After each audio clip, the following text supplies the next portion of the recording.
Ladies and gentlemen, this is another special episode of ATACS. We are going to do another spoiler cast, this time for Horizon Zero Dawn. I am hosting this edition. I am Flex from Raleigh. Joining me is Ryan from New York. How's it going, Ryan? It's good. It's good. Hello, everybody. And also joining us is Nate from Wendell, North Carolina. Hey, guys. And we have, this is going to be our second spoiler cast for Horizon, and all three of us have played it start to finish. Both of you guys played it noticeably earlier than I did. I had a Japan trip in there and all sorts of things. Yeah. And Zelda took up some time. Zelda's the real Zelda's the real culprit there. Yeah. Because Ryan went to Japan with me. Nate played Zelda, but I did both. And those took time. But anyway, here we are. Finally, we're doing the spoiler cast, ready to spoil the crap out of Horizon. So if the name of this being a spoiler cast didn't make it painfully obvious, Horizon Zero Dawn will be spoilered. Anything is fair game in this podcast. So if you don't want to hear spoilers for Horizon Zero Dawn, you maybe shouldn't listen to this, because we're just going to get into the thick of it. As for starting off, figure we'll start broad and just give kind of like our overall impressions of Horizon. I mean, all of us have played through it, and I think all of us liked it overall. That's a video game. It is it? Yes. Hold on. Let me check my notes. You don't sound convinced. Yes, I can confirm. I'm not sure I believe you. It is a video game. Confirmed. We have it from the expert, from Professor Nate. We have confirmed that Horizon Zero Dawn is, in fact, a video game. Yes. Therefore, eligible for spoiler cast. Eligible for spoilers. So Okay. Now that you've confirmed it's a video game, Nate. Yes. Uh-huh. What do you think about Horizon? All right. Let's take this one step further. It is a good video game. Okay. Define good. Oh gosh, yeah. I like this game a pretty good bit. It was an interesting ride, I would say, for me. Like I think it had a lot of ups and downs, and I feel like maybe you felt the same way when I was talking to you as you were playing it. Yeah, for sure. There's some like slow parts and some parts that, you know, maybe just feel a little grindy or whatever, but overall I think the experience is really strong. I ended up really finding the story pretty interesting. I like that setting a lot. The game is gorgeous. Yeah. So, one of the things you mentioned there is the setting. That's something to me that Horizon did in kind of a unique and interesting way. Mm-hmm. And I personally, I don't know about you guys, like, I wasn't, I'd heard about Horizon off and on, but I wasn't really on the hype train per se. I kind of waited to see what it was when it landed, but right. I was probably on the hype train if I'm on any hype train. Like this was definitely a game I was looking forward to since they had first revealed it, just because it had such a neat look to it.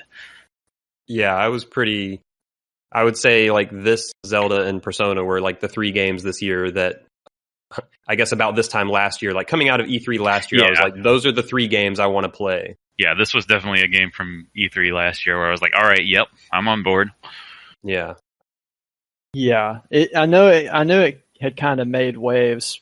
For me personally, I wasn't following it closely enough to like be bummed whenever it was slipped to this year from last year. Sure. But I did find that, when I sat down and played it, that it was pleasantly surprising. Like, it's a game I came to really enjoy as I played it. And it's still, for me, I mean, the year is still young in a sense. But it's still, for me, like 2/3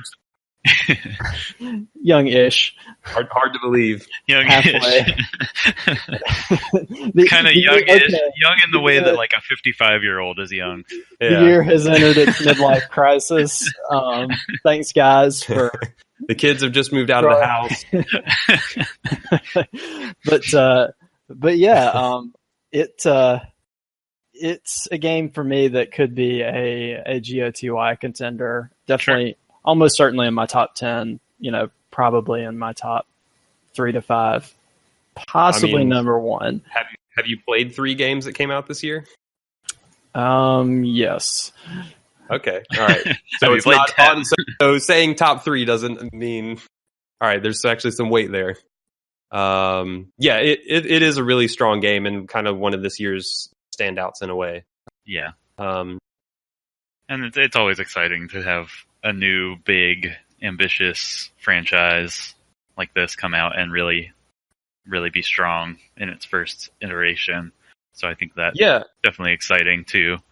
Yeah, it's interesting that, this has really been, I was going to say for this year, but maybe even this entire console generation, like this is really the first big, like AAA new, all right, let me throw out some industry terms here. This is really the first big AAA new IP that's really exclusive.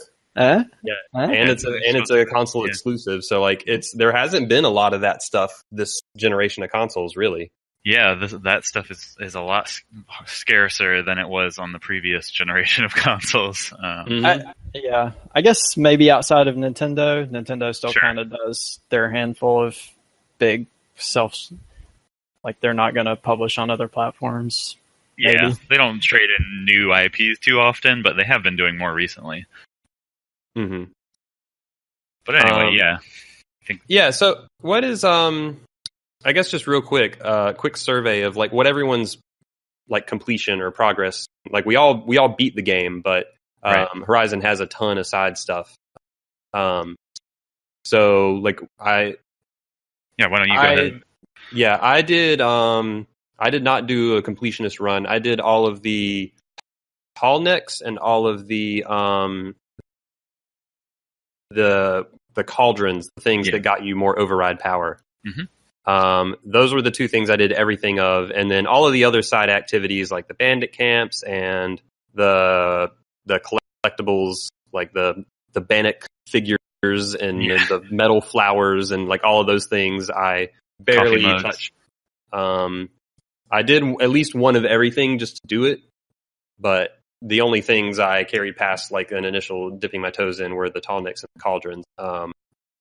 What about you guys? I believe Ryan did a full 100% completion platinum trophy run of this game, right? Yeah, that's right. I got the platinum trophy, which basically is all the collectibles, all the weapons, all the major side quests. I think there were probably like a couple of little minor side quests I could have done, but pretty much all the main content. Nice. What about you, Nate? Mine was probably pretty similar to yours. I did so I'm going to try and briefly describe the layout of the map, which you guys are familiar with. Like you start in a small little quarantined off zone, and then you leave that area heading east and kind of spiral around east and north. You know the area I'm talking about? Mm-hmm. And then when you get to the end of that sort of pathway, which does, splinter off into a couple of other optional pathways, there's that big open area around the game's main city. Mm-hmm. So basically I did all the side stuff before you get to that big open area with the city. Yeah. Because I was just doing everything as I was going through that first, 10, 15 hours of the game probably. Mm-hmm. And then when I got to that big open area, I was like, I'm good. And then I just did the tall necks and the cauldrons like you did. Yeah. That's actually is fairly similar to me. Is I spent time kind of poking at everything in that eastern part. And felt like I kind of had my fill of it. Mm-hmm. By then. So then when it opened up into the bigger part, which was probably, I don't know, at least 2 or 3 times the size of the part. Yeah, I feel like it was 2/3 of the map was that big area. And I did some named side quests in that area and in the city and stuff. What was that? I definitely didn't do all of them. Called? I'm going to need to know that, or it's going to drive me nuts. I know they called it the City of the Sun, but I don't remember the name. What was it called? Oh, Meridian. Meridian, that's it. Thank you, Google. So would it make sense since we're kind of talking about the progression, maybe to back up and talk about the story from the beginning, or we could talk about how it opens up. It's tough to, I guess it's tough to weave all these things together because the game goes places. Yeah, and there are a lot of interconnected parts. Like it's hard to segment things apart. But I do think one of the things, like maybe a good starting point, is to talk about the game from a setting and plot perspective, which is one of the things that kind of grabbed me, and I thought was really unique about the game. So, back to the spoiler alert, obviously, but I don't think we have to warn for spoilers. It goes without saying, I guess. But I guess so the game takes place basically. You're this outcast, this girl who was outcast as a baby, and it doesn't explain exactly where you came from, but you're given to this other exile. Is it Ross or Roth? Ross. Yeah. Roth. Yeah, and your character is Aloy. Yeah, I think it's Rost. Rost. Rost. That sounds right. So yeah, you're given to this exile to kind of keep you and basically just like told to go survive in the wilderness. Yeah, as an outcast of this tribe. But I guess the game kind of opens up and you're overlooking this valley with this huge machine on the other side. So even though you're in this tribal setting, there's definitely this backdrop of these like some sort of advanced technology or dead technology that kind of permeates the setting. Kind of a post-apocalyptic. That's exactly what it is. Yeah, I think the developers actually described it that way because it's like you had the apocalypse, but then civilization has reborn after the apocalypse. So it's like things have moved on. So it doesn't really look apocalyptic anymore. Like, there are signs of the previous civilization, but like there is a new civilization. Yeah, we're so far removed from that at this point that nobody really understands anything about it. Yeah. Yeah. So, and then your girl, I guess your character, Aloy, they kind of set up some exploration notes. Like you find this cave as a child, this society, this Nora tribe that your life is not necessarily centered around, but you're closely related to. They have this like religious belief of staying out of these places, basically not really uncovering the secrets of technology, but because you're an exile and an outcast, I guess you don't really have that. So you find your character is kind of, she rejects some of those societal tenets and she's very naturally curious. And then they also give you this device from a cave, I guess, that gives you like AR abilities, which plays into some of the gameplay and open world elements. So they kind of weave that stuff together. The focus. They kind of weave those things together pretty nicely. It's like, okay, here's who you are. Here's, why you're different. Where you're trained by a hunter, you live as an exile, you have this focus, which gives you these AR, this AR vision, which makes you a little bit, gives you an advantage over like your local friends. And you're kind of driven to compete. And there's kind of this ceremony or ritual that allows you to prove your way back into society. There's a lot of these pieces of like why your character, is motivated to do things in this setting. And then the setting itself, I also thought really defines a lot of the game. Like, they design these tribes. So, the tribe you start out with, the Nora tribe, but also, there's I know they're like the tribe of the sun. Yeah, there's a few tribes. I don't remember. Yeah, they're like the Nora, the Karja, and That's then they're the you said it earlier, the Frost tribe, the Banuk. Yeah. The Karja, the Banuk. I just pulled up a wiki. So yeah, we have the Banuk, the Karja, the Eclipse, who ended up being kind of the main bad guys. Those are your bad guys, yeah. Yeah, the Nora, the Oseram. Oh, that's right. Yep. The Tenok. Tenok, yeah. and Utaru. Yeah, and I feel like they don't play much of a role. Some of those are fairly minor factions. Yeah, some of those I don't really remember that much, but I mean, the Eclipse, Tarja, and Bannock I definitely remember. Yeah, and then the Nora, which is and the Nora. So those are sort of the central ones, and they all have different beliefs and different traditions, sort of born out of the areas that they live in, which is neat. Mm-hmm. Yeah, I thought that was a really cool design and storytelling aspect of the game. Is, you know, not only are you set up and kind of, and the first part of the game circles around the Nora tribe, but as you expand out, you see these different tribes. Like you start running into the Karja and the Asuram, and you know they each have like a different. They have like a different style of fashion. Like the Karja wear tattoos, maybe, whereas the Nora maybe have like a very more traditional looking style of fashion, and the Asuram are like metal workers, so they're all running around in like chainmail. Yeah. They do some really smart things with like treating these different, these different tribes as like different cultures, and they give them different stories. They give them different like designs. They give them,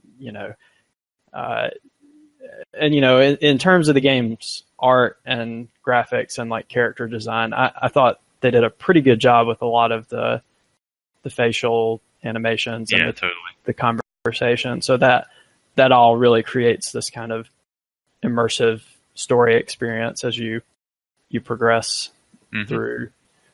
Yeah, and all the different tribes have all their baggage too with each other. Like it's all these history between all these different groups that have hated each other for different reasons. So that stuff surfaces, and not all of it is explicitly stated, but I think it works to make it definitely. Yeah.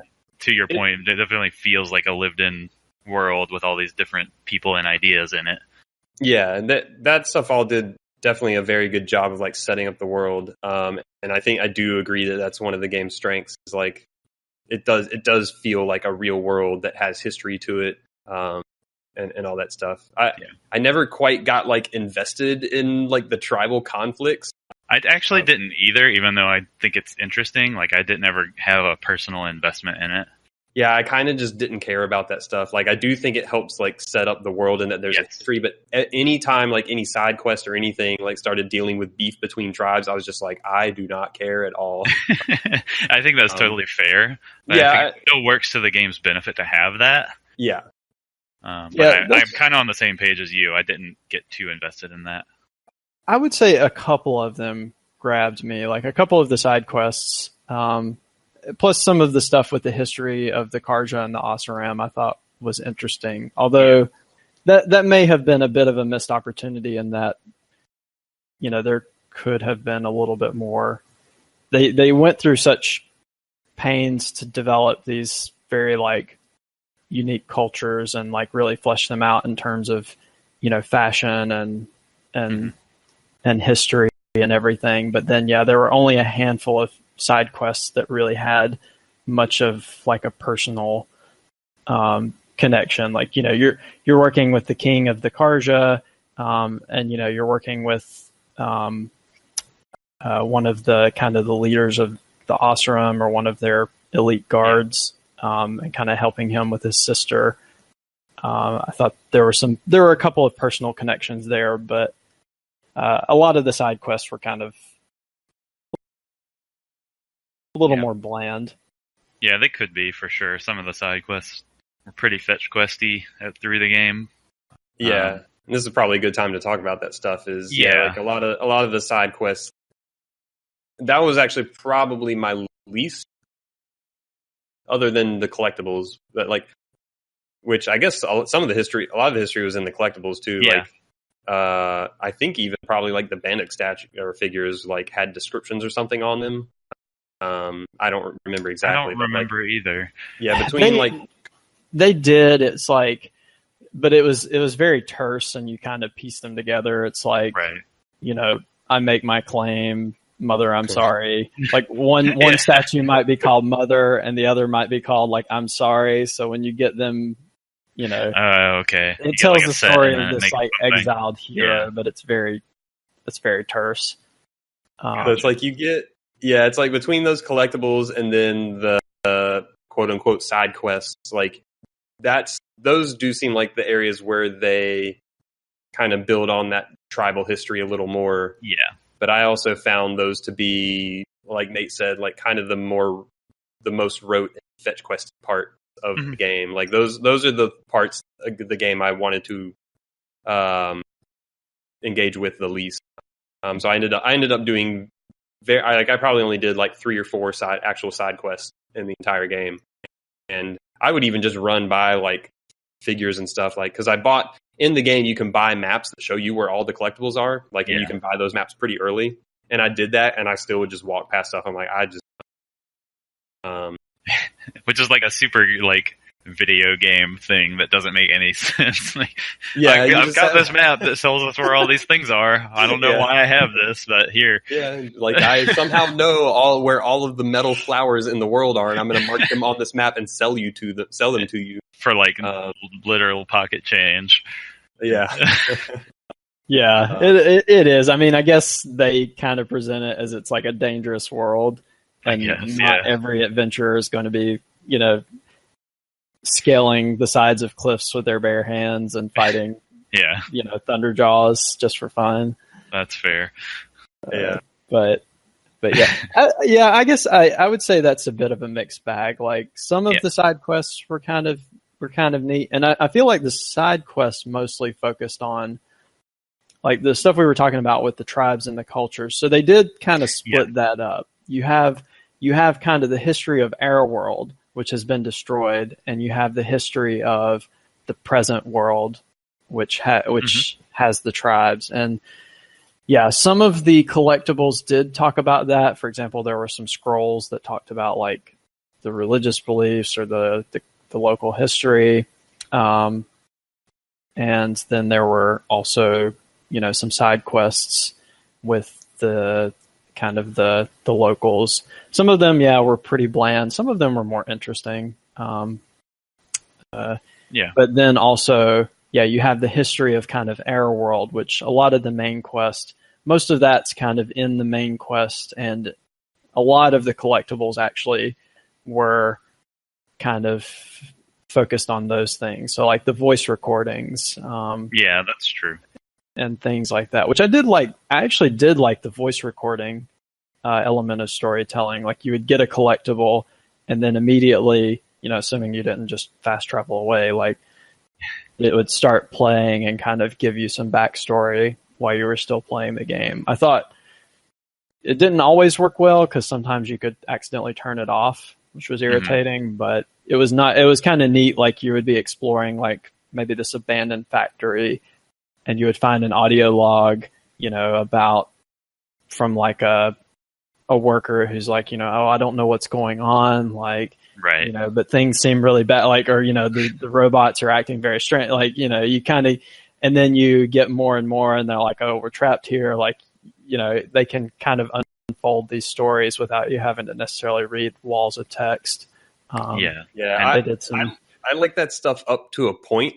But then when it got to the point where I was like, I would be playing back a recording and I couldn't go any further because I needed to wait for this recording to finish before I could pick up the other 3 recordings sitting right in front of me. Right. It's like at some point, like just the pure bulk of it, like it started to feel like not the best way to convey that information. Cause like if you actually wanted to digest it all, you basically, when you got in those areas that just did have a lot of them in a short span, that you would really just have to sit there and listen to them and like not be walking around if you wanted to get through them all. And that to me got really old. And like I actually, it's some like I stopped listening to them. So I was just like, this is too much. I don't need to see another story of like someone getting freaked out that the robots are attacking. Like I get the picture.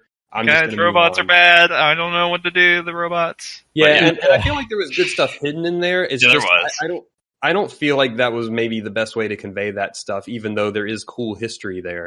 And it was just really not user friendly at all. Like you were saying, you have to like scan one and then like plant your feet and listen to this sometimes fairly lengthy recording. Yeah, they weren't short. If you walk some unknown amount of distance that seemed to vary time to time, they would just stop, and you're like, oh, now I have to start it over again if I want to hear the ending. Yeah. So that wasn't great. One other quickly before we move away from the collectibles. I think there's plenty more to talk about. I did think visually the ones where you like climb to a viewpoint, I think they called it or something, and you could it would like overlay in your AR vision the old world over the ruins that you're looking at. That was a really cool effect. Mm-hmm.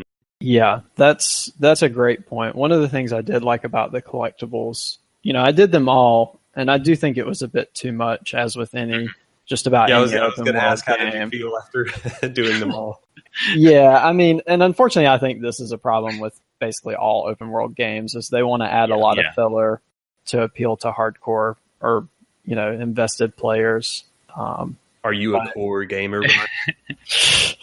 I mean, I went all out on this one, which is a testament. I think, and that's actually where I think a lot of this game's problems for me do arise in general. Is it does feel like they tried to do too much in two different mini areas, and like you said, it can end up feeling like the filler in some spots, or they just kind of stretch too much. I did get collectibles are one of the examples of that. Yeah, I did get a little bit of that, but one of the things that a decent number of the collectibles did, as Nate said, and not just the viewpoints, although those were some of the best, is they would take you to really interesting spots in the world, like so you might go look for a metal flower and have to like climb a waterfall to do it, and then depending on the time of day, you can get some really cool like day-night effects, like and all these different settings that the game. Yeah, it's definitely worth saying that like if you're gonna have to like explore a big area just like for the sake of picking up things, not that you have to, obviously collectibles are totally optional, but like if you're gonna do that, this is not a bad game to do that in, just because it looks so good. Yeah, true. Yeah. Obviously there were some mundane ones, but a lot of the collectibles were kind of tucked away, like behind this valley. It's like, oh well, I wouldn't have thought to come here. And of course, sometimes you have to do kind of the railroad climbing or whatever, but it's like, this is actually really cool, like jumping across a waterfall and crossing over logs or whatever to like find this Bannock figure. Yeah. And it is definitely like, I did barely any collectibles, but I still, you reach those points in the world and you just stop and look around, you're like, and this is gorgeous. Yeah. I could definitely see some of the collectibles to other spots. It's also worth noting that like I ignored all the collectibles and like it was fine. Like the collectibles are totally optional, and they're not, even if I think they're silly, like they're also easy enough to ignore. So it doesn't really. It's ultimately not a big deal. Nope. So I feel like we could segue into either the main plot or the graphics based on what we just talked about. Yeah, I mean, I think we pretty much did cover most of the game visually. I guess we can just kind of wrap that up. But it is, I mean, I wouldn't say that technically it's like the best looking game ever. Like it's on, it's a PS4 game. Only do so much based on that, but I think they do a good job with the tech they have. And I think more importantly, artistically, this game is phenomenal. Like I think a lot of the like character movement stuff is great. Like the robot enemies move great. And like to me, the environments are even the best part. Like when you get up to like a snowy mountaintop and you're like looking over, or like you're like looking across an expanse more in that western region, and like you got these lush rainforests or whatever. Like these environments do really feel alive. Yeah, I would say I agree that the environments, and I mean that's not even scratching the surface of like the cauldrons. You visit some of the old factories and things like that, and some of them are kind of active and alive. Some of them are kind of dilapidated and have like nature growing in them, and like they in addition to like the waterfalls, the deserts, the snowy mountains, the swamps, like they just then again, we talked about the cultures. Like they have a very unique fashion design. They have city designs. Like Meridian feels very much like a desert city, and all of it is influenced by kind of these bones of ancient technology. So they weave in like pieces of metal or like pieces of machines into a lot of like the aesthetic. Whether it looks like it's salvaged or it looks like it's it's like a natural part or people have built around it, or it's an old advanced technology thing. And then that doesn't even cover the the enemy design. Like they do a lot of really clever things with the robots. Like we haven't even scratched the surface on that. So I think those guys. Yeah. So visually, I think they just do a lot of amazing things. I agree. I agree completely with what you guys were saying. What was the really big bird one called? Like the storm something? The Stormhawk? Stormhawk or Stormbird or something like that, yeah. Stormbird. Like the first time you see one of those things, like I just think like that stuff looks awesome. Yeah, some of those robots are really gnarly, and they're just like these, some of them really imposing collections of metal and guns and bright lights. And you just like, maybe this is our transition into talking more about mechanics and gameplay stuff, but just like fighting against them and like seeing all the different parts of them come alive, and like then using your different weapons and ammo types to like start ripping them open and like seeing the belly underneath, or like taking their guns off and picking them up and then shooting it back at them. Like all that stuff is so cool to watch. Yeah. Like they look, I mean, because they're robots, but they all do look like, some form of animal of, like but like and then the way they move are very animalistic, but then they have all those like machine parts dangling off of them, and like sometimes it would get like a little busy and hard for me to see. It's like I want to shoot this certain thing, but it like, especially on the ones that move or quicker at moving. Yeah. Like it's kind of hard to see exactly where this part is, but for the most part, it worked pretty well. And like you could highlight these things, and like, trying to shoot those weak points and stuff was like probably one of the more satisfying parts of combat, is like trying to, like Nate said, identify what type of ammo to use, like what element, and like do your research. Like over the course of the game, you actually, at least for me, I really started to learn the different robots and be like, I need to do this to take this down. And it's like you're doing a very more like methodical type of hunting instead of just spamming weapons at them. I definitely developed my like order of operations for different types. Like, here's the big alligator guy, I'm gonna shoot him with like I think I want to say they were weak to freezing, maybe. That sounds right. They had some according to this wiki, fire canisters or something. Fire. Okay, they were weak to fire, but they had, I think, freeze canisters underneath them or something. But anyway, I definitely would like hit them with enough of their weakness to like stun them briefly, and then take my like high tear arrows and like hit their little elemental sack on their chin and just like blow them up.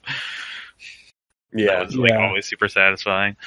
Yeah, I use the tear stuff a lot. Yeah, that ended up kind of being my go-to after a certain point. The game definitely, I felt like early on in particular, like it felt like you had to be somewhat smart about the way you approach those encounters. So it definitely did feel like you needed to kind of set yourself up as a hunter. Like if you just, against the like the more like buffalo, like cattle type enemies, you could kind of just wander in and just make sure you don't get kicked. But like if I actually early on did not feel like I had to do anything. For the first like third of the game, I actually would just bumble into enemies and just spam them with regular arrows, and that would be enough. It was like later on when the enemies started getting tougher and more intricate with their weak spots that I had to adapt more. Right. That's interesting. I mean, I won't say it was completely the opposite for me, but I do remember early on, like dealing with like maybe sawtooths, or you would run into those packs of those scavengers. I forget exactly what they're called. They would kind of attack in a pat. Scrappers, or the watchers. Like, I remember early on, like being more strategic. Like, okay, I'm not really spec for stealth, but I can be stealthy enough to get like the first shot off. Maybe take out a couple watchers with some like well placed arrows, and then maybe I've set up some traps, or I know that I'll be able to kill the first two guys so that the next two won't kind of swarm me and overwhelm me. I thought that was kind of a neat strategy that kind of played into that. Oh, you're a hunter, you're fighting these almost like robot animals. And then, as you mentioned, as the game progressed, you kind of unlocked more and more tools for doing interesting things. And, of course, the bigger guys had weaknesses. But like when you would get things like slowing time and... Oh, go ahead. Oh, I was just saying, when I was fighting scrappers, like you can abuse the stealth in that game because it's incredibly abusable. It is. I almost think the stealth's kind of borderline broken, the way you, like, there can be 5 enemies around and you whistle and exactly one of them will come. And then nobody cares that one disappears. Nobody cares that you just killed one, so you can just repeat and do it over and over. Towards the end of the game, I played more with stealth, and I did think it was extremely powerful. Plus, once you get those higher and higher levels and you've unlocked all your things, you can just kind of run and gun, which I guess any game that gives you progression has a certain amount of that. You could just run around with the rope caster and tie everything down and then just bludgeon it to death if you had to. And then it was when I got to like my first fight with the Thunderjaw, like that was the fight. That was kind of my turning point of like, okay, I can't just either stealth my way through encounters or just spam regular arrows. It's like if I it would take like an hour to just kill that thing with regular arrows. Mm-hmm. Oh, so it was the bigger later enemies that like I had like forced me to start actually paying attention to weak points, because I really did play probably the first 10 plus hours of that game relying 100% on stealth and regular arrows. Like, you really, for the weaker enemies in the game, you really don't need anything more than that. I had sort of that experience, and I do think like you get to those Thunderjaws and Stormbirds or whatever they're called, and it's like, oh, these are another level, and I almost wish that there were a couple more of those like end tier enemies. Because they were like really interesting fights most of the time. Mm-hmm. And once I kind of like got clued into that, I would start doing that more on like the mid tier enemies. Like I kind of retroactively would adjust my tactics, but like I did that too. But yeah, it would be cool because I actually really did not enjoy the combat for the first third or more of my playthrough, and once I was kind of forced to use the tools I had to be more thoughtful about my play, I started enjoying the combat more. Because early in the game, like I said, I would use stealth a lot, and then the regular encounters were just kind of a lot of spamming the dodge roll and firing regular arrows. Mm-hmm. You could get real spammy with that roll. Yes, you can, and like you were saying, stealth is ridiculous. There are also a lot of fights with human enemies in this game, and I had like so many encounters with humans where I would like not necessarily stealth through the grass and just like pull them over one by one, even though you can totally do that. That's where I would just like walk around in stealth mode, just like raining down fire on these people, and they're just like running around like idiots. And like half the time they would run up to me, and it would still like, even though I was right in front of them, just because I was in stealth mode, it would still give me the option to do a stealth attack. And I would just one shot them. So I was just like this murderous dervish, like walking through bandit camps, just because stealth is really, really just way too powerful. Yeah, stealth is really powerful, and I think the robot AI is actually pretty good, but I think the human AI is pretty bad. That was my experience. Yeah, luckily there weren't there wasn't a huge focus on human encounters. No, there wasn't. I did one bandit camp, and then I said, you know what? Human combat is my least favorite combat thing in this game, so I am not doing any more of this. Because if you didn't do a lot of optional stuff like that, you're right that human combat wasn't super prevalent. Fortunately, no, it's not. Well, and I guess, to your guys' point, I did notice towards the end of the game, because I started the game kind of focused on different types of combat. Mm-hmm. I did notice towards the end of the game kind of how broken the stealth was. And it's, Horizon's not the only game that has kind of like a broken combat path, but it is a little unfortunate that that can kind of color people's experience. Although I do think it's kind of neat, like, most of the people I talk to kind of have different approaches. Like, to be fair, really... I don't think that lessened my enjoyment of the game at all. Like, I kind of enjoyed those late game encounters where I was just murdering everybody by walking around. Well, I thought it was it turned the combat from being kind of interesting to being kind of rote. Whenever I had when it was just like overpowered stealth was working on everything, like it did feel kind of rote. Like it was kind of enjoyable in that like gleeful I'm overpowered kind of way. For a little bit, but like once you're doing that for like 10 hours it starts feeling really rote. But it did get more dynamic as it went. I think like touched on this a little bit, but in terms of progression, like I think you do like get a little stronger and have a few more options, but I also think like the progression kind of petered out as well, because I didn't do 100% and I did not max out the skill tree, but I hit like before I even like entered the end stretch of the game. I remember at one point like looking at the skill tree and being like, I don't think there's anything else I really want. Feeling like I kind of had everything, but it had a good progression like up to that point because I was getting new abilities, but then I kind of got the quote unquote important thing, and it felt like they could have like, because it's a long game, so like for the length of that game I feel like they could have done, I don't know exactly what more abilities you would want, but like something to make that progression like a little more meaningful totally. Through the end.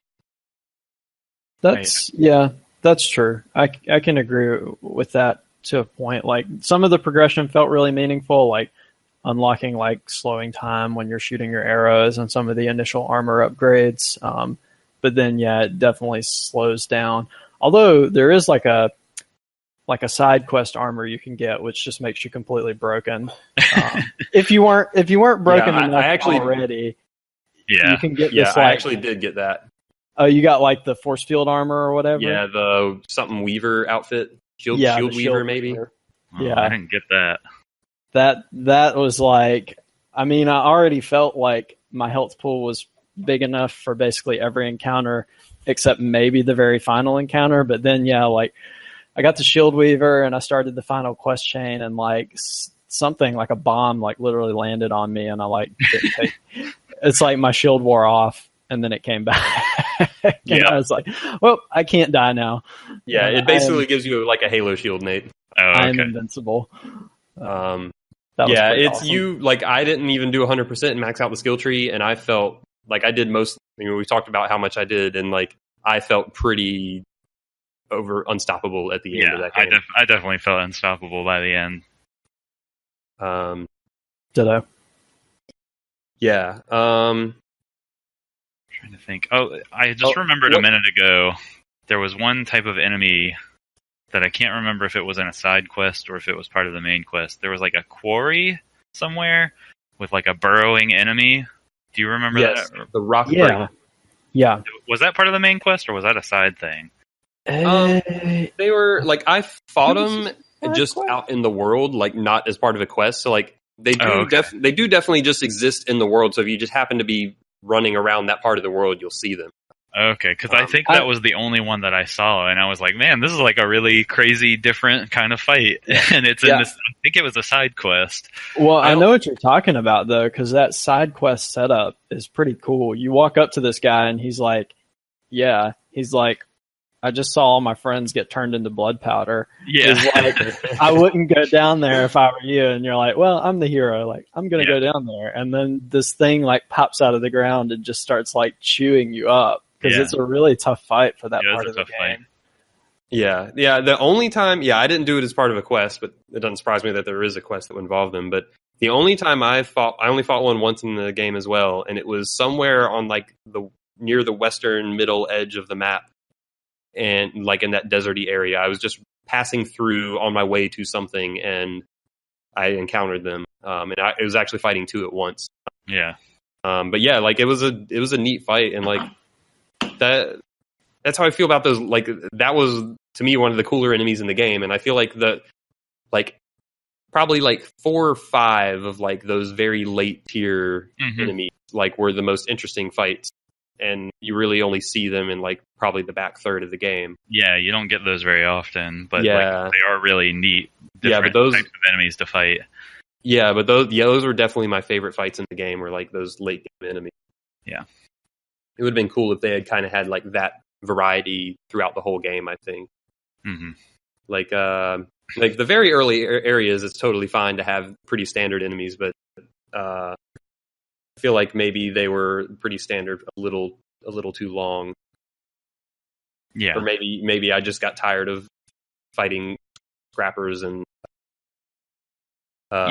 whatever other basic ones, because they end up being like the ones you mostly find just running around.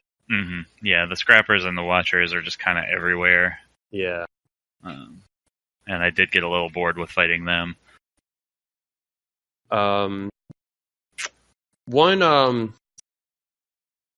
Sorry, this is going backwards a little bit, but it was something I had jotted down while we were talking, and then we moved on. But it also kind of highlights another aspect of the game was like the platforming. I thought was really goofy. Yeah. And like visually in the world, they highlight it with like, I mean, because it's basically like Uncharted style platforming, right? Where you're just almost autopiloting through these things. It's like almost even more handholdy. Yeah, I think it probably is. But yeah, like, so we're talking about like all these lush visual environments and all this stuff, and then like you get to like a like rocky cliff face or something, and you're supposed to go up it, and then there's just like all these yellow markers, just like like here, climb here. Yeah, it's like just very specific. Like everything you can climb is just painted yellow, and it's like just very like specifically placed handholds. Usually it's like pipes and stuff sticking out of the rocks, or it's like, you know, just like, why is this stuff painted yellow? Like this environment looks so great, and then here you go with this like path of yellow handholds to climb, and you just, like you said, it's very just, you're just holding up and mashing A basically. Yeah, it is kind of a weird gamey thing that doesn't mesh with like the organic nature of the rest of the visuals of the game. But at the same time, I had one experience very early on when I was still kind of figuring out sort of the rules that the game plays by. I think it's in like the first like ruined city area that you would come through, very near to the starting area, and like I think I was trying to reach a viewpoint, which I didn't know what that was at this point, but I was like, that's probably high. And like I had it on my map, knew generally where it was, like thought I knew how to get there, but like I was in this building and like could not for the life of me find a way up, and I was just like maddening trying to find my way around for like 20-30 minutes, and then eventually like turned a corner and found a little handhold that I just couldn't see for whatever reason.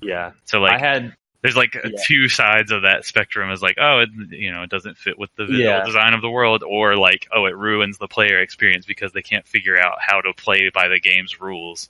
Yeah. Well, I mean, it is a two-sided, like, it is a double-edged sword, I guess is a better way to put it, because it's like, on the one hand, you have this big, open, like highly detailed open world, but then when you want to climb something, you have to find the very specific handhold, which makes it feel like you can't really go about it the way you want to. Right. I mean, not to bring up Zelda all the time. But like, I was about to say, Zelda just does this better. I mean, it's like Zelda literally just lets you climb anything and go where you want. So like here you have to look for the specific handholds, which in some ways allows them to like make it look more cinematic and all that stuff, because like it allows them to bank on their canned animations for climbing stuff. Yeah. But then it gets so, because I had one, not at the same point you had, but I had one part, it was actually in a story quest later in the game, where I could not find the exact handhold I needed to grab, because when you want to climb something, you need to find the exact handhold. Yeah, or and else when you can't do anything. find it, it's so maddening, because it's like, if I could just climb this 3-foot rock right here, I would be okay. But no, that doesn't work. I've been standing in the same area for 30 minutes. Just like, give me like a button to push to like just put my view on the handhold I need, because I need some help here. Yeah, it could get a little frustrating. I don't like, assuming they didn't have the tech or the time to figure out how to, in a game that looked and controlled like that, to just let you climb anything like Zelda does, then I don't know what the solution there is. But the platforming stuff, just like the platforming was never fun for me either, because it was so handholdy. That's something like, I mean, I didn't hate it. I did have a couple of those bad experiences, but at the same time, I also can think of a number of more open games or with generic platforming rules where I've had the same or the opposite experience, where I've spent all this time circling around and climbing up and down, the infinitely possible ways to get somewhere, and it's like in a cave or somewhere, less obvious.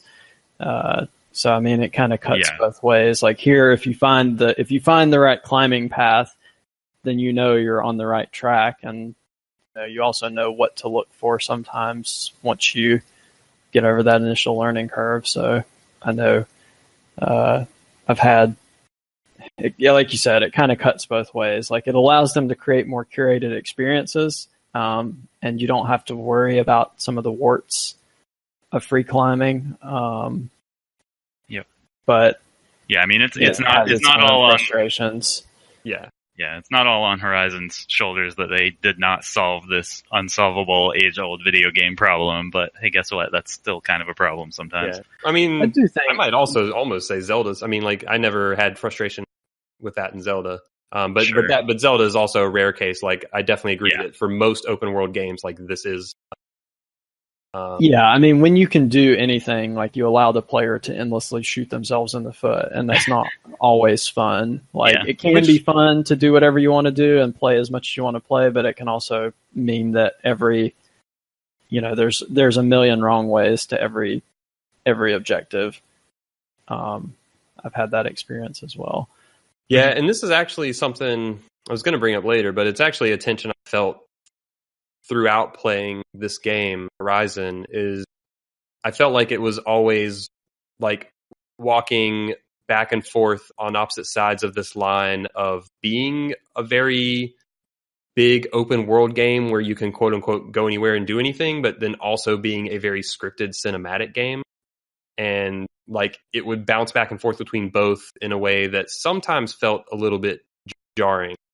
And actually at the end of the game, I think I ended up coming down more on the side that I would have preferred. I think with this game's mechanics and I think this game's mechanics would have lent themselves, for my enjoyment, would have been better as like a 15 to 20 hour, like a little bit more of a linear game. Because I did like seeing that game's story, and then some of those inconsistencies, like with the climbing and the collectibles and like those kind of things, like didn't feel as congruous to me. So like I almost feel like for my enjoyment, I might have preferred it just be like a tighter experience. Yeah, and I think that's fair, and I think that definitely just is you leaning towards what you're more like likely to enjoy, I guess, because you've never been the biggest open world person.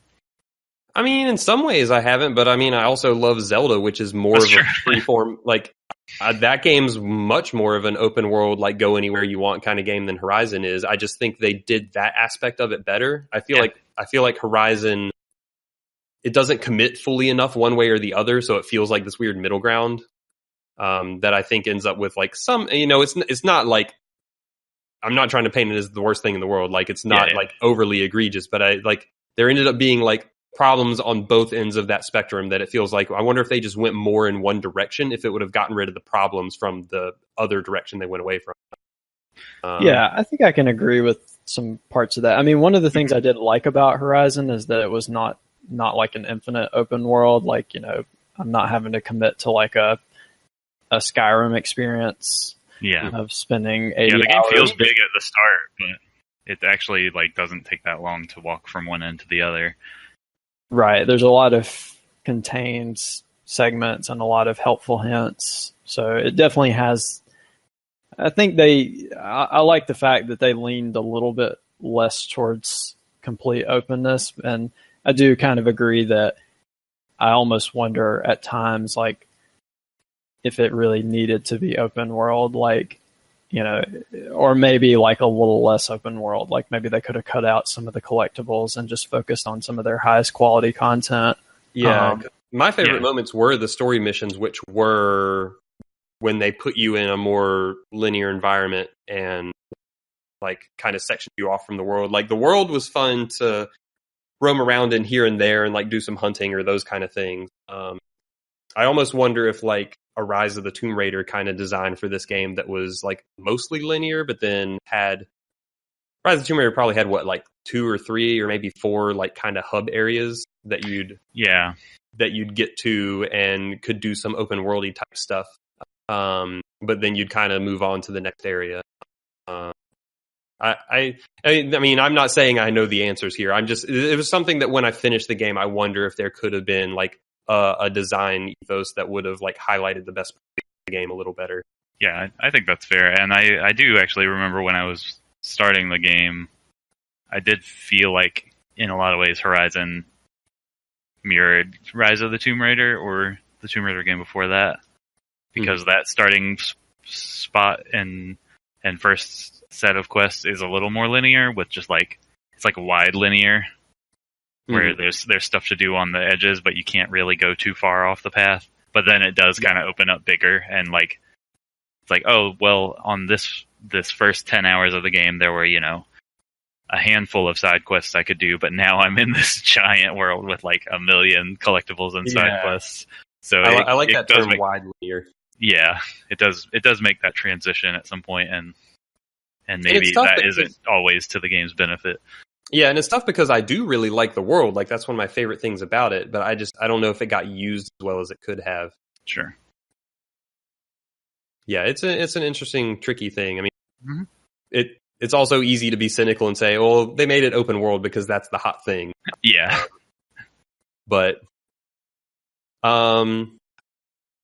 I have 2 more things I want to ask both of you, but before I and then I think we'll take a break, come back, and talk about actual story stuff. So I have 2 non-story things to ask. Does anyone else, before I do that, does anything else have anything they want to say about what we've been talking about? Or so far so good.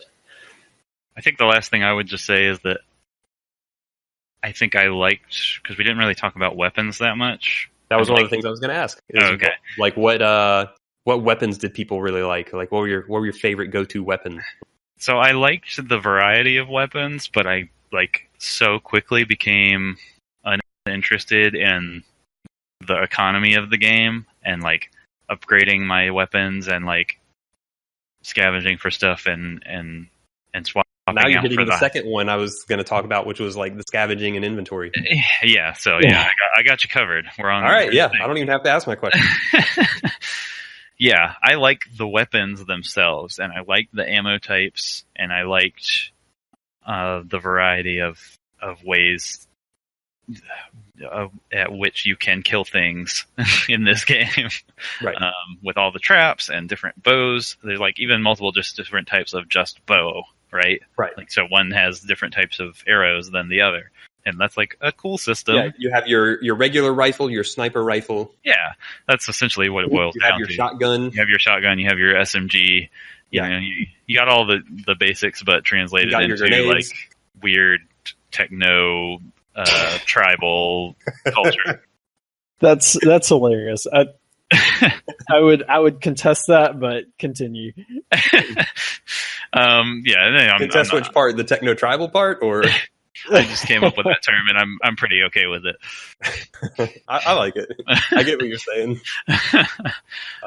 So yeah, I like the variety, but I just at some point I just became uninterested in interacting with the shopkeepers and managing my resources and like upgrades and stuff. Yeah. And so I just kind of rolled with what I had, probably like at the halfway point of the game, and never changed them again. Which was, for me, I had two different types of bows. I had the long range bow and the war bow. So just, got some elemental types in there, got some long range arrows. The arrows I really liked were the ones that would stick to a robot and then like do an EMP blast kind of effect and like knock off a bunch of parts. Yeah, those were like the Terror Blast or whatever. Terror Blast something, yeah. Those are really, really useful because they would just knock off random parts of whatever you hit with it. Yeah. That ended up being like my favorite weapon in the game. Yeah, and then I used the sling for like area of effect elemental stuff, and the tripwire for boom, for setting up traps. Mm-hmm. Yeah, I ended up doing sounds pretty similar, where I like would buy new weapons and upgrade and stuff for a little while, but yeah, at some point it didn't feel meaningful enough for like how much work it takes to collect all that crap. Mm-hmm. And yeah, I ended up settling into like probably a set of like 5 or so weapons. I would pull out the Tripcaster for flying enemies, but otherwise didn't use it that much. But like the tear arrows and of course the regular bow, I used a lot. And yeah, the slings, and that was basically the bow. I really used those 2 bows for the most part, and then the slings I would bust out when like it was either like a group of enemies or specific like because you'd have a lot of the elemental bomb. Yeah, those were really useful. That could be really useful. Every now and then I would bust out the Rattler, which was like your shotgun or machine or submachine gun type thing. Your close range gun. Yeah, I never used one of those, and then I watched you streaming the game once, and you were just like tearing up all these human enemies with the Rattler, and I was like, I probably should have tried that out. That thing was real powerful. Yeah, like if you're in close range, like that weapon just murders. Yeah. That's kind of funny, yeah, because I mean, I touched on this a little bit.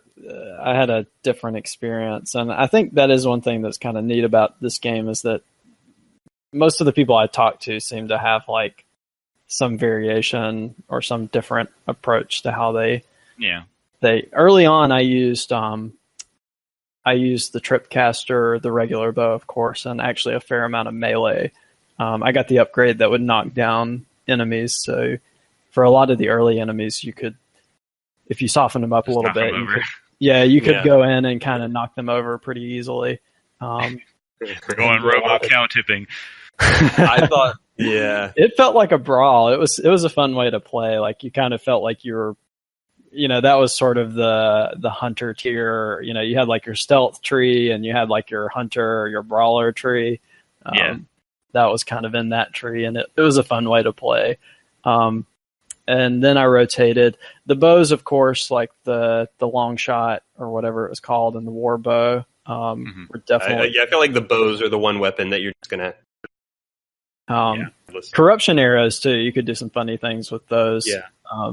But I used the what was the wire called where you could pin them to the ground? That was the rope caster. I used that for flying enemies to pin them down. Yeah, I used a fair amount of the rope caster against the bigger dudes because it was really powerful. Especially the upgraded ones. You could, like the Shadow Rope Caster, you could pin down like even Thunder Jaws and then kind of hit their squishy parts. Yeah, I never really used that either, but it does seem like it would be useful. It's funny though, I did not like the Rattler, and I messed around with the slings a bit, but they just never compelled me away from like my bow and rope caster rotation that I developed later in the game. The sling was actually usually once I like got in a like less than ideal situation with something, and I just found it easier to hit things with that. Yeah, So, because like, it's a really big area of effect. Yeah, so like if I was against an enemy that was like a little more agile than I wanted to deal with, instead of like trying to get these like very precise bow shots on like canister on its back or something as it was zigzagging around, I would just fling like an elemental slingshot at them, and that was just felt way easier. Yeah. The Rattler, I mostly joke about the Rattler because it was one of those things that like I never really enjoyed using it, but when it was like a bunch of weaker enemies in close range, particularly humans, you just literally just like point that thing at them and just like spam it back and forth, and they just fall down dead. It also just seemed like absurd to me from like a mechanics, like in world, in setting standpoint. Yeah. Like we built this like weird contraption to like shoot wooden stakes. Yeah, it's the most ridiculous weapon in the entire game. Like those kinds of like automatic weapons didn't exist in real history until we were using like metal bullets and stuff. But like no, where they needed it, and so they put wooden stakes in it. Yeah, I would love to be a fly on the wall in like the design meeting for that. Of like, oh, we need to make a close range weapon, but there's legitimately no reason that a tribe of this technological advancement could make a shotgun or an SMG. So like, how do we get something like? Because if you could make that, it would make all bows like worthless in that world. But they're like, no, we gotta have bows. So, yeah. I mean, the Rattler was not accurate at any kind of range, but sure. Yeah, when you're up close to stuff, you just spam that thing like it was not a finesse weapon at all. Well, and to be fair, there was a multi-shot crossbow, so this isn't that far removed. Like, there's a real world. I think it's called an arbalest or something like that. Mm-hmm. Yeah, the Rattler is a goofy weapon, but I like it was literally the thing I never had actually equipped. But then when I'd run into the rare situation where I could tell it was just going to mow stuff down, I would go into the menu and put it on, and it would just do wonders. Every time I tried to use that weapon, I was either out of range or I would just miss everything. So I would just like use my heavy melee swing because I had all the melee upgrades. So I guess if you're melee spec. Yeah, I guess with melee specking, you probably don't need it that much. Even some of I mostly use it on humans because, like, if there's a swarm of humans, the melee felt kind of clunky. Mm-hmm. But like, I also used it against like I don't know chargers or scrappers or like other like small to medium sized robots that would like charge at you, and like that thing dished out damage. That Rattler, so like it could definitely be effective, but. But it didn't sound like either of you guys used the elemental tripwires that much. No. I used that thing a ton. I never used it. It felt like it took too much time to set up, and then half the time I'd set it up, they would just like run around it or run over it or like jump over it or something. So like that definitely happened. Mostly the blast. Every now and then I think I would use the electric because it could stun them nicely sometimes. But yeah, I didn't mess around with those a ton. I should have taken some screenshots because, like, if I ever thought I was going to get into a big fight or I was like, oh, there's a lot of stuff I'm about to aggro here, I would just, like, cover the landscape in these tripwires. There'd be, like, 8 traps or 10 traps just wired everywhere. I did that once or twice. Yeah, this is probably why I ended up not using that much because I tried that once or twice, like, earlier on in my game. It's like, oh, there's going to be a big fight here. Let me set up all these things. Mm-hmm. And then I'd get through the fight and they would have tripped like 1 or 2 out of 8. And I'm like, well, I just wasted all of that. Yeah, so there was a skill to get where you could pick them back up. Yeah, I didn't get that until way late in the game. That's pretty helpful for doing that. But yeah, I did that a lot. I just like put stuff I have like 6 layers deep of like, they got to get through all this to get to me, and then just start launching slings at them.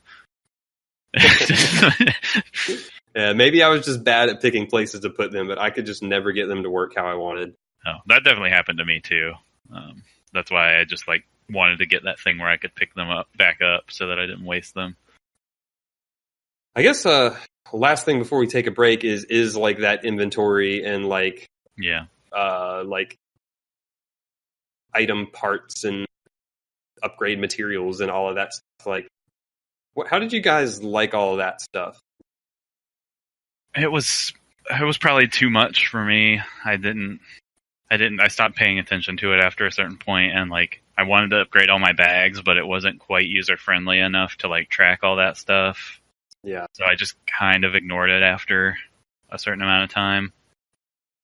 It was for me, it was a mixed bag because I did like some of the mechanics of, okay, you know, I need like a certain amount of arrowheads that I harvest off of these enemies I kill to build more arrows, or, you know, maybe if I kill a tough monster, I can collect its heart and trade that for like, you know, better armor, like a certain type of armor. But yeah, managing that at times was definitely tedious, especially as the game went on. And some of the hunting quests too, it's like looking for ducks so I can upgrade my blast bag, like, you know, hoping that they'll drop bones or whatever, like having to kill like 20 ducks to get duck bones or whatever. That got really silly and tedious. Like, so it definitely had a few warts to it, but the basic structure, I mean, I kind of got what they were going for, and I didn't mind so much that, like, okay, well, if I don't have enough string or detonators or shards, I can't put together, you know, some of the more powerful weapons for now. Yeah, I think for me, like, I mean, the idea I do like, and like I enjoyed that kind of stuff in Far Cry, where it's like, oh, go get, you know, a handful of rhino pelts or whatever, and you make a bigger wallet and all that stuff. Like, I enjoyed that there, but I feel like this game just did it too much, and like, and I do agree with kind of offhand mention that like the interface of tracking that stuff, it's just not great. Yeah, not very smooth. And it also, like, the first thing, my priority of upgrading was always my inventory size, and I maxed out my inventory size, and the entire game I just had problems hitting my inventory limit. Yeah. And it's like, all right, here's like something I need to pick up so I can make more bows, because like the materials part of this game even goes all the way down to crafting your basic ammo. So like you always need, like, you have to be collecting at least stuff to make your basic ammo through the entire game. And then when your inventory's full, it's like, well, I can't collect this material. So like that ended up just being really tedious and stuff to me. And I also think like I would try and, like, every now and then I would try and go through the menus and be like, all right, what do I need to upgrade this and this? And be like, all right, I need like 5 rabbit skins or something. I'm just making something up. And then like I'd see a rabbit and shoot it and it wouldn't drop a skin. Yeah. Right. And I'm like, and then I'd shoot like 10 more rabbits and I'd get like 1 skin. And I'm like, really? Like, they're going to do it this way? Yeah, like, it was bad. Yeah. So it's like, not only is there, so there were a lot of things to upgrade, because what it was like all of your weapons, all of your ammo capacities, like your armor capacity, your weapon capacity, your inventory capacity, like there were like dozens of things that you could upgrade, and each of them required drastically different kinds of materials, and those materials wouldn't always drop how you want, like frequently as you'd want them to, and it just felt like a huge grindy mess. Yep. I feel like there's some level in there that could work well. It just, I don't know, it just never quite gelled.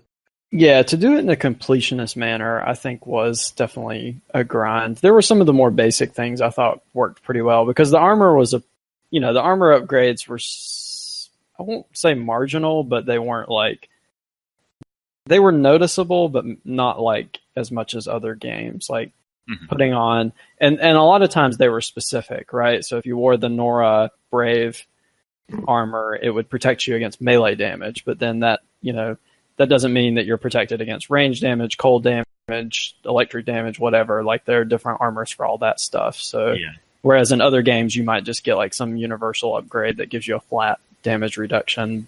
So, you know, the armors weren't overpowered, but it was kind of neat, I thought, where like to trade for some of those specific items or upgrades, you had to like get, you know, like the core out of a more like a powerful machine or an unusual machine, like a shield, you know, I forgot what those guys were called. The turtle crab things. Yeah, the shield crab things. I remember those guys. I remember there was an armor I wanted that I had to have a core of that for, and it took me a while to find it, which, you know, it was kind of neat, like thematically. I was working on other armors in the meantime. So some of that I thought was kind of neat and worked. And then, yeah, some of it, especially as I started doing some of the later stuff, it's like, do I really need to hunt fish bones to upgrade the secondary weapon slot or bag or whatever? It's like, you kind of don't have to do that, but if you want to do it, it's annoying. Yeah. It never felt like enticing enough. And it was also a presence the entire game, especially for crafting ammo. Mm-hmm. Just constantly having that thing I think wore on me as the game. One of the first upgrades I got was the thing that when you collected a resource, you got more of them, just so I would have to worry about it less. Yeah. Which once you're choosing upgrades to circumvent game mechanics, that's Well, to be fair, I mean, I found that during the main quest line, like I was just overflowing with inventory, like because they would give you like 1 million of those. You'd open a chest and it would be like, hey, here's 500 of the stocks or whatever that you need to. We're in this ancient old world high-tech facility, and there's like 1 million tree branches in this box. It's like, here's your ammo cache, here's your craft ammo cache. That is very true. Arrows. Definitely on the main quest, they made sure you had the ammo you needed, which is part of the reason my inventory was overflowing all the time. Yeah, I actually found that as I switched back to main quests, like my inventory would just like explode, and I would be like, why? Like, I had all this space before, and then I would look in my basic components, I would have like 1 million of them. I would be like, well, I went from having like 500 sticks to having like 1,500 sticks thanks to this main quest. They wanted to make sure you go did not into ancient technology world, and then you come out with a bundle of sticks. That's how it works. But yeah, it would be helpful to know that stuff, because when you're exploring the world, you feel like you kind of are supposed to rely on that stuff. And you kind of do need to, right? Arrows are not necessarily cheap. So like if you're not gathering the sticks, like you're going to run out of them. But then, you go into the main, like the caves or whatever, or the cauldrons and the main quest areas. And like the game just kind of throws tons and tons of that stuff at you, I guess, to make sure you don't get stuck. But on the flip side, then all your preparation feels a little wasted, and that's harsh to say. I don't think that's quite true, but it's like it is this kind of weird mismatch of where, I was doing careful inventory management, and then now I'm just overflowing with stuff, and I don't know why. Like I'm not paying attention to this box I'm opening, and I pick up everything. Yeah, and that kind of goes back to what I was saying before about how this game seems to bounce back and forth. Mm-hmm. Opposite sides of the lines of being very open, then being very scripted, or whatever you want to call it. Yeah, totally. That's kind of another example of that. And I totally had a similar experience to what Ryan was saying, where like the first half of my playthrough or so, I was doing more of the open world stuff, kind of exploring, and I was running short on ammo a lot, so I was having to concern myself with picking up some things. But then at some point, I decided I had done all the open world stuff I wanted to do, and I was going to railroad the story. And once I started doing that, I started overflowing with ammo and materials, and I was having to toss out things because I was hitting my inventory limit all the time. Mm-hmm. So it was definitely like I was getting problems on like either end, depending on what I was doing. Yeah. Well, I think unless either of you have anything else you want to add, we're going to take a short break and then come back, wrap up our spoiler cast by actually talking on most explicit spoilers and dive into the main plot. Sounds good. All right, so we will be back in a moment. Stay tuned.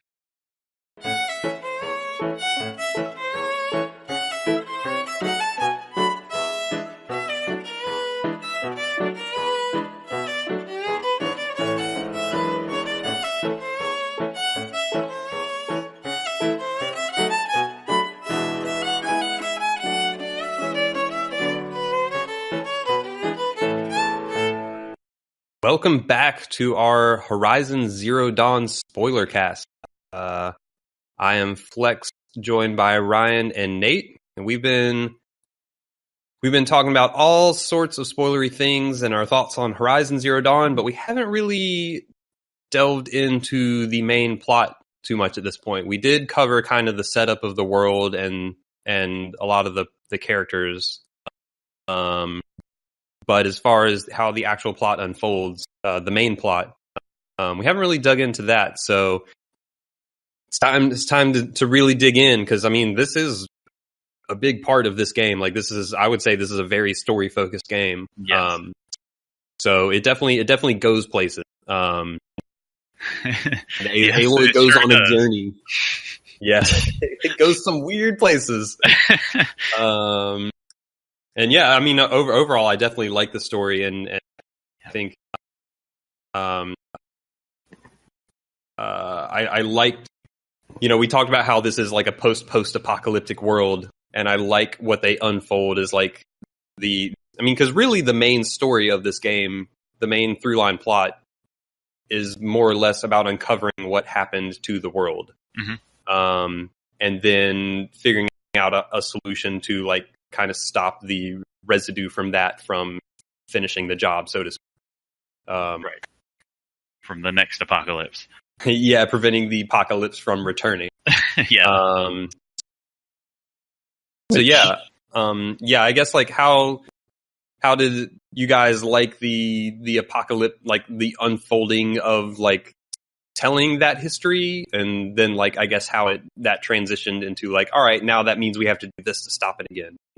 So I'm just gonna jump in here and say let's just dive into Mm-hmm. the nature of the apocalypse, which was what I found really, really fascinating. Yeah, that was probably my favorite story bit for this game. So to cover it quickly,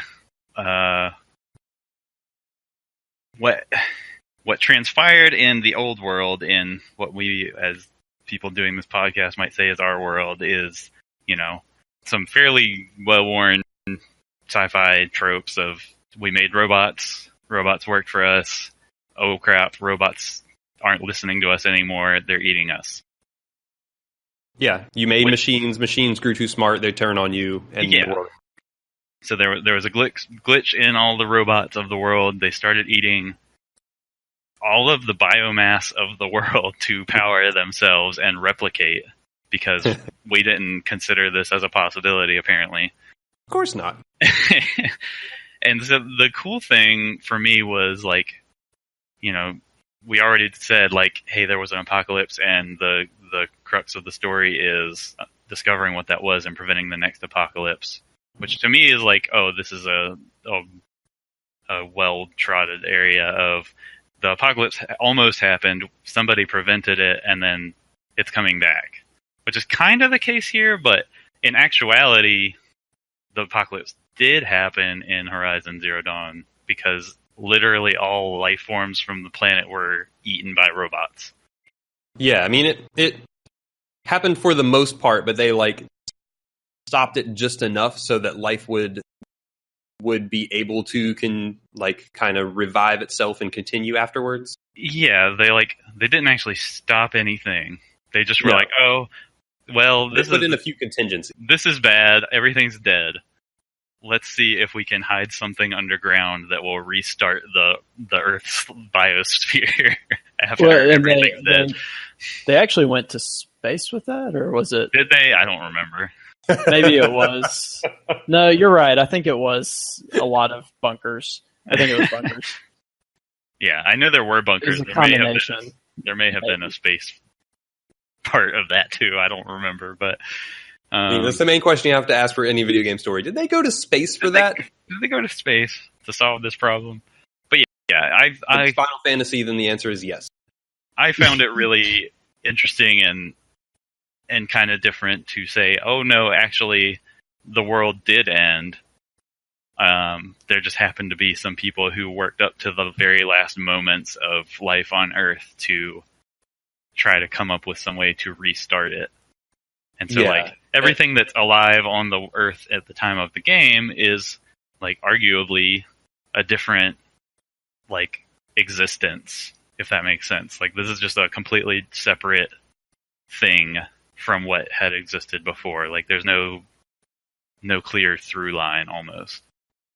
Yeah. Well, and I guess like so first off, circling back to a little bit of what we talked about in terms of setting, I guess a lot of what you're talking about in the through line of the story is told from this kind of this perspective of this futuristic tribe. So they don't understand a lot of the secrets of the past. They view it almost through, a lot of them view it through almost like mystical or not well understood terms. And you're kind of unfolding this story as you're like digging through, a lot of times like kind of rooting through these dead bunkers and like piecing together like this information from these like consoles or audio or audio logs or story, which I mean post-apocalyptic isn't anything entirely new, but it's definitely a less common, so that's kind of neat. And this detailed world that they've created, but they do a lot of cool things with the detail too. Like you mentioned, I mean, in some of the audio logs, like you kind of understand that humanity is on like a bit of a tough course with the environment and everything. But they actually, the robots that they create, and again, this is not unfamiliar territory, the robots they create actually do a lot of good. And they kind of give a nod to why the robots would be shaped like animals, like because like maybe according to the game's logic, like it makes sense. And the robots kind of serve as part of like the biosphere, or like they end up being like a clean energy way of like saving the environment. But then the company that is doing a lot of that work also makes money and like war profiteering, and kind of loses control. They actually lock themselves.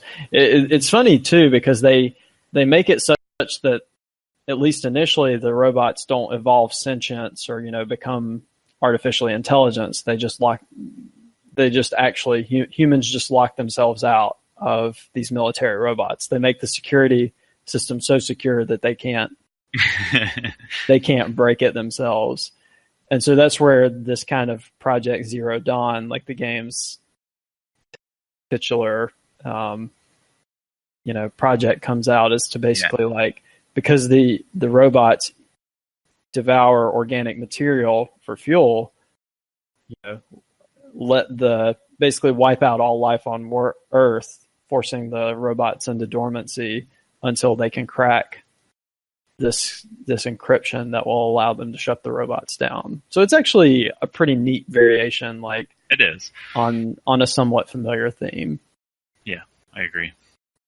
Yeah, and learning that stuff was my favorite part of the plot. And like once, like there's almost a flip at some point in the main story when you start uncovering these details. Like every mission becomes learning more and more of those details. Totally. And it's like a weird escalation that the game has. Yeah. And once those details started dripping out, like that's when I became like extra disinterested in like all the tribal stuff. I'm like, that stuff doesn't even matter anymore. Like I'm learning about the end of the world here, people. Right. And like that stuff as it ramped up, it really did escalate. And you're just getting like info dump after info dump, and like sometimes it was maybe a little too much info dumpy, but like the story that's there is really neat. I think my favorite character in the game ended up being Dr. Sobek. That sounds right. The original creator of the robots. Yeah, was she the creator of the robots? She made the AIs that sort of ran everything. She did a lot of, she was like a huge factor in a lot of the initial work, supposedly. Right. Yeah, but she was the one who, like what made her character cool to me was she was the one who she was the one who first recognized that things were going bad, had to try and convince the dude running the company that, hey, our creations are going to destroy all life. Mm-hmm. And like she had to be the one to convince them of that, and she basically came up with the plan, the Project Zero Dawn, that would enable life to exist afterwards. Yeah. And like she ended up making a lot of the hard choices, and some of those scenes where like she was making those hard choices and ultimately leading up to the scene where she sacrificed herself to do, I forget what the specific thing was, but she did something specific to basically enact Project Zero Dawn. Like a lot of those discussions and things that she did up to and including that point, I thought were pretty well done. Yeah, it was all very, very interesting and well acted. Like all those conversations you're talking about where she's like, no, really, guys, life on Earth is going to end, and we're not going to be able to like reap the rewards of any of the work we're doing, but we're going to do it anyway. Yeah. And they're all like, I don't know, it doesn't seem worth it.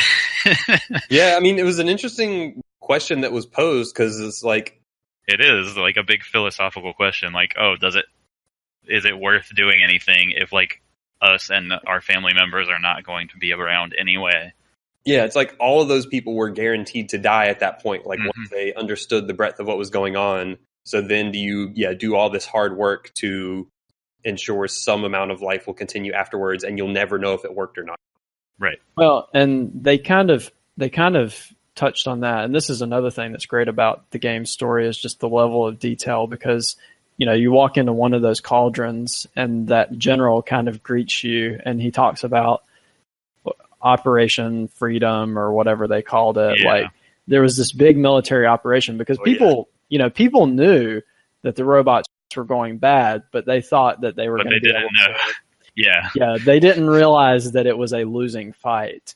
And there was this massive, almost like PR campaign of like, we're gonna go and we're gonna win, and like get all these soldiers out there, and like the generals making that pitch like totally knew they were sending all these people to their death.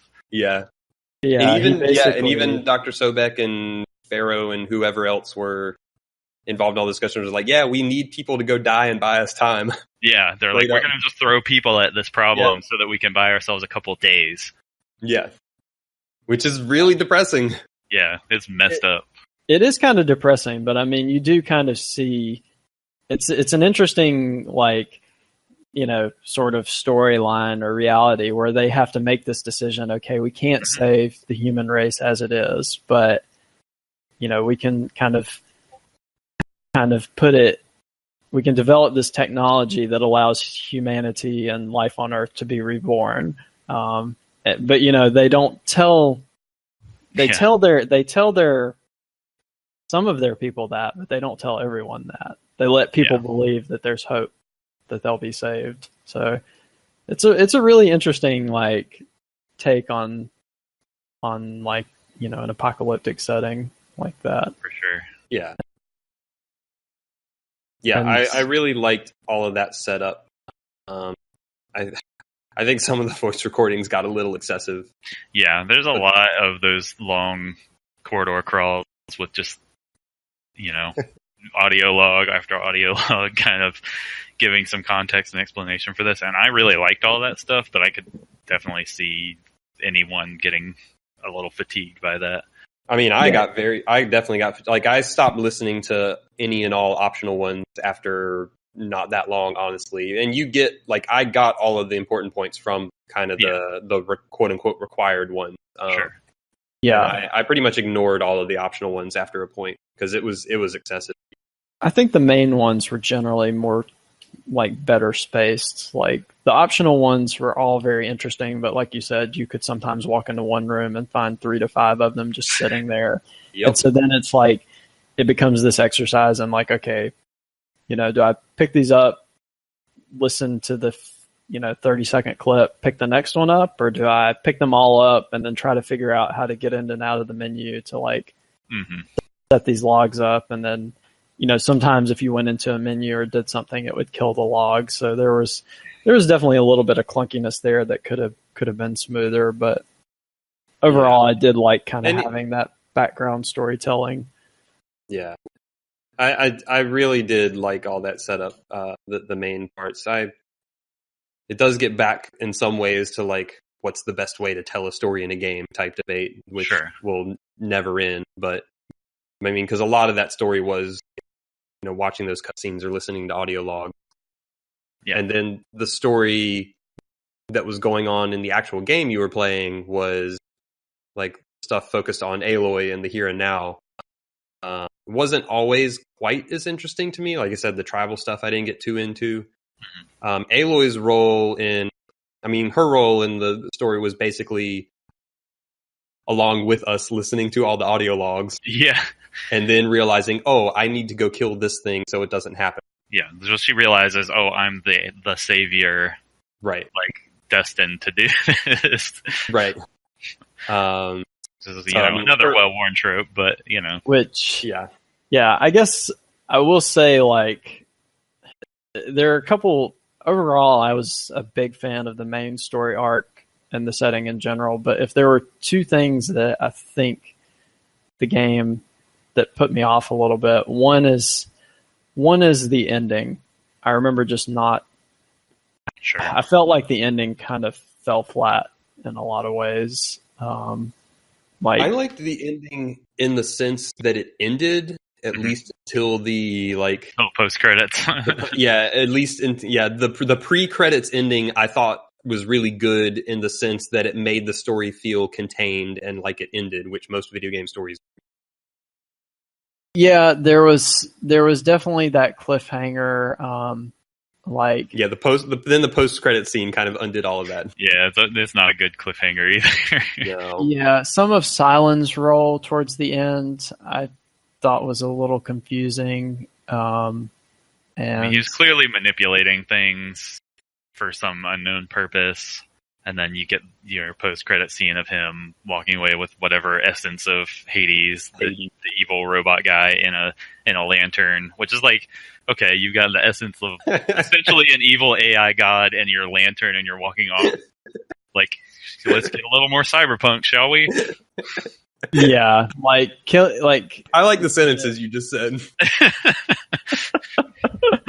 But yeah, some of that, like Silen's role, like killing Hades, like, connecting with Dr. Sobek, some of that felt a little anticlimactic or stretched to me. And the other thing, I think they did a pretty good job of setting up Aloy as a protagonist, and even like Dr. Sobek I liked, but there were times where it felt like it was a bit of a stretch. They really wanted to make Aloy special and make Dr. Sobek special, and it's like, I get the role that these characters play, but this is a little too much. Like, these are not super women. Like, Aloy has Dr. Sobek's genetic codes. Like, that doesn't mean that she's like some sort of monster of humanity who can like zip around and shoot arrows and stuff like that.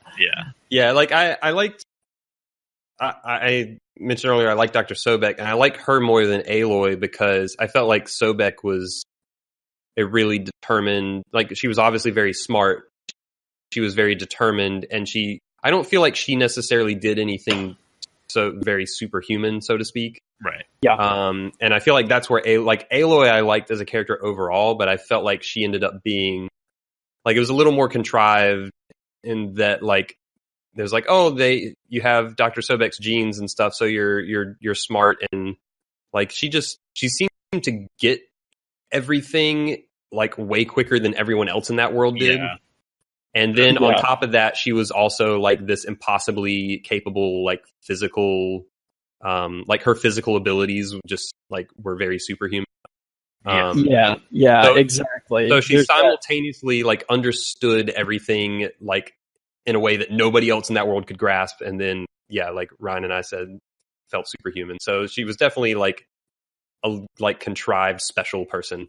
Yeah, sure. They kind of overplayed it a little bit, especially the more and more they tried to make that connection with Dr. Sobek.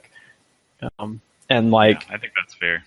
She's the champion of the Nora. She's coming in, she's going to come in and save the Karja. She's going to come in and solve, like, it's like, just because she's Dr. Sobek's progeny, like, that's not the reason she's doing that. Like maybe as a more independent protagonist. Mm-hmm. So yeah, those were kind of my quips with the main storyline. Yeah. The parts I liked about Aloy is I liked how she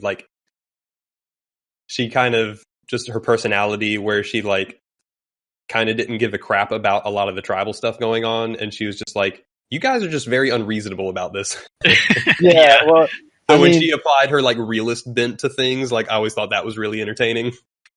Yeah, no, that was a great part of her character. There was actually a side quest when you're in the Hunters Guild where one of the people talks to you about being Aloy of the Nora, and she's like, the Nora kind of want to own me now. She's like, but really, it should be Aloy despite the Nora. Yeah. That sounds about right. Yeah, her personality around that stuff was really great. So, like, I did like her as a character still. Yeah, I did too. Yeah. And I liked she always was that sort of defiant kind of personality, and kind of just did her own thing and said what she thought and didn't really care about traditions or customs or anything, which I always felt like kind of didn't mesh with the world. Like, I think she was done and written that way because like that would appeal to a lot of people playing this game and like seeing all these silly conflicts. And so and also it also feeds into the main plot as well. Like if someone wanted to like if she wasn't defiant, like she probably wouldn't have gone and sought all of that stuff. Yeah, I think that ended up being somewhat of a make good on her personality for me. Was like, oh no, actually, like she was almost conceived of and designed to be this way so that she would come and find out the truth and save everybody. Yeah, and they even said they even said that at one point, that like Dr. Sobek had faith that that Aloy would have that curiosity and seek out that stuff. Like, her entire plan was built on that.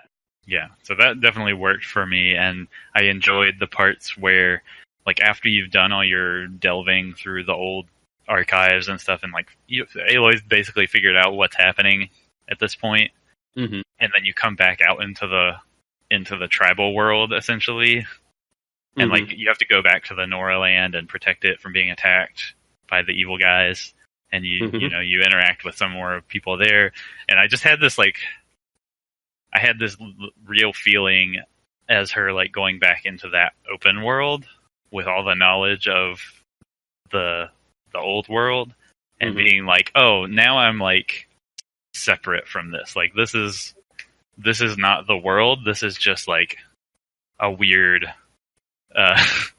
little offshoot thing that's happening here, and like none of this stuff matters, and and Aloy is like totally separated from it in a really direct way, and like it's hard to put it like she had ascended or something. Yeah, like she literally had like walked out of like walked down from the mountain with the stone tablets and had like ascended with the true knowledge, and like, because if you think all these people down here are just like punching each other in the dark, like trying to get a little bit of light off of her torch. Yeah, because if you think about the very beginning of the game, what was the thing she wanted the most? She wanted to be like reunited with the tribe and accepted as one of the Nora. Like she was tired of being an outcast. Like, I don't even think she cared about being accepted. She wanted to win the proving, so that I think she like wanted the elders to tell her why she was an outcast. So like from the jump, she wanted to be like, she wanted the information about the past. Right. Yeah, and I mean that was a good dynamic, because like you said, she wanted to kind of prove herself and learn why she was an outcast. Rost actually wanted her to kind of, be a leader among the Nora, because he still cared about them. So he kind of was like, you may hate these people, but like they need you. Right. He's like, so that was, kind of and then nice. her transition at the end, like one of the scenes I thought one of my favorite scenes was when she did go back to the Nora area and was fighting them off, and she went into, I forget what that place was called, but she basically convinced the old women that she was going to go in the door. Yeah. And like she comes out and like everybody's bowing to her and all this stuff. And she's like, "What are you people doing? I'm not some god. Like, get up, whatever." Like, no, this is real stuff happening now. Like, this isn't. Yeah, I don't stop with all this spiritual mumbo jumbo. Like, this world's gonna end. Like, we need to stop bowing. Is very good. I like that stuff a lot. Yeah. So that part of her character I definitely liked. Mm-hmm. Well, and they did also, in terms of the Nora, even as an outcast, like they had a couple characters in there who she kind of had positive interactions with. Like the goofy dude that she saved when she was a kid. The kid you say, like he's kind of fond of you, but then also like the war chief's son, you have some conversations with him and kind of run missions with him. And he's like, I don't know why things are the way they are, but he's like, I'm going to protect this village. Like, I'm going to fight for the Nora. He's like, that's kind of what we do. So, they make it like not all bad. And like when you're walking through and maybe people are hostile to you, you can kind of walk and talk to them and they're like, how's it going? Like, yeah. Yeah, overall, I did enjoy the core story a lot. Part of me wonders if there could have been a better way to present some of that instead of through a lot of audio stuff. Sure, yeah. I do actually like the core through line. Yeah, I mean, as much as we've picked at its quirks, like I think overall Horizon is an incredibly well polished game. Absolutely, it's really hard to. For me, like none of its flaws stand out as like crippling or just destroying the experience. Like I generally just, when I think of playing Horizon, I just remember having like a generally good time for the vast majority of it. Yeah, I think it does have, and this is probably a good time to just do wrap up thoughts. Yeah. I do agree that overall is definitely a very well made, well polished game. I think it does have a number of quirks. I forget the phrase Nate used earlier, but it's like, it's like a good game with some minor issues here and there. That I think there's enough of them that like they add up and they're not meaningless quibbles to make. Like I think there are issues with the game. No one of them by themselves are ruinous. I think the other thing that kind of stands out to me about Horizon, and I talked about this in the regular ATACS episode months ago at this point, but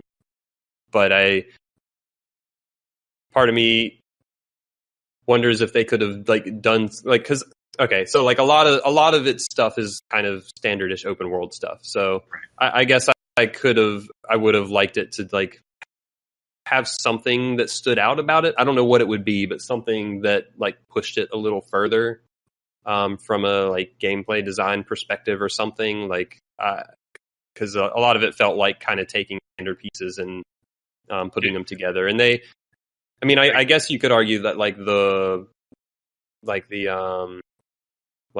setting in the world and that stuff may be more enticing than, depending on that just gets into taste dependent. Because are you making the jack of all trades, master of none kind of argument? Yeah, that's basically where I'm going. Is that like I think it does everything it does very well with some quibbles here and there, and those quibbles kind of prevent it from being like the master of any of those things. Sure, yeah. Like it does everything it does. It's like it just picked all of these things from very standardish open world games and like brought them together and kind of gave it this, a fairly clean sheen over it all. But like it didn't really elevate anything, and it like didn't get rid of all the quirks either. So it's like it is another polished open world game, but a very fun one. Mm-hmm. I think that's fair. I think for me, like my big takeaway, like if I had to say it excelled at one thing, it would probably be the setting and storytelling. Mm-hmm. Not necessarily the way it tells the story, because there are some problems with that we talked about, but just the narrative of that world is very interesting, and what I will always think of when I think about playing that is like the hours spent like diving through those facilities, listening to things and reading notepad documents and stuff, and just like, oh my god, this is insane. What is what happened? Like why are there robots terrorizing the earth? Yeah, like that is what I think of when I think of that game. And then that like being the center point between like the early game tribal stuff and the late game like Ascendant Aloy walking out of the mountain. Like that whole journey to me was just like this really awesome crazy thing that I just enjoyed a lot, mechanical and some storytelling quibbles aside. Yeah, not a lot to add to that. I think I would say the setting and storytelling, I think, as we've discussed, is kind of what sticks out for me as well. And I do agree, like, the game comes out as really polished, and it strikes an interesting balance. I mean, it is an open world game, maybe like on the lighter side of things. I like the fact that it's lighter, and as we discussed, I think it might have been interesting for it to have been almost even more contained. I don't know. Yeah, I don't know that I would prefer for it to have gone even more open world, although some of the mechanics do work for that, like the robot hunts and things like that probably do lend themselves to open world play. Maybe like a little bit more contained linear experience. They chose an interesting balance with that. Like, I wonder if they played around with that any, because it feels like it sits in a weird middle ground. Yeah, that doesn't always work. Like, it didn't hurt the experience too much for me, but there were definitely times, like especially doing all the collectibles and things like that, where and some of the side quests, like some were interesting, but quite a few of them were pretty rote. Yeah. Go use your focus to find some tracks. Yep. Yeah, they did. Yeah, they did. I guess that would be the other. Yeah, there's a lot of there's some amount of rote filler collectible fetch quests, like that stuff that comes with any big open world game, but this game had its share of that as well. Yeah, overall they put, like you said, a really, really nice coat of polish on it, and what they came out with was definitely not bad, but there may have been a way to kind of polish or to highlight the good content even more. That's the main thing I come out wondering is, and I usually do this when games, we said Jack of all trades, master none, is like, I always wonder in those situations, like, could they have found like the good core in here and focused on that more and cut out the less meaningful stuff? Could that have been a better experience? I mean, it's hard to know unless you actually try that, but that was kind of my main, or one of the things I came out of that game wondering, is because, I mean, I think all of us said our favorite things were like the world building and the setting and the story and that stuff. So like, once we say that, it's like, does this even need to be an open world game at that point? Or like, could they have focused on that stuff and made a game that showcased that more, got rid of some of the fluff? It's hard to say. It's a tough question. But anyway, no one else has anything to add. That might be a wrap on our Horizon spoiler cast here. Spoiled. Thoroughly spoiled. Thoroughly spoiled. Horizon is spoiled. Done it. Ross dies at the beginning. No! All right, guys. Thanks for spoiling. Jeez, why didn't you warn us, Nate? Uh-huh. What they're telling me is that Santa Claus is not real. What are you talking about, Ryan? I think we need to go. We spoiled too much this day. Yep. But that was a good chat. Horizon's a fun game. We talked about it a lot, covered a lot of ground. And we will be back with more regular ATACS episodes in the future, and maybe some more spoiler casts. Who knows? Yeah. I like doing these spoiler casts because they allow us to just really talk about the nitty gritty of the game. So, fun stuff. But that's going to do it for this spoiler cast about Horizon Zero Dawn. I am Flex, joined by Ryan and Nate, and we will see you all next time on ATACS. Adults talk about cool stuff.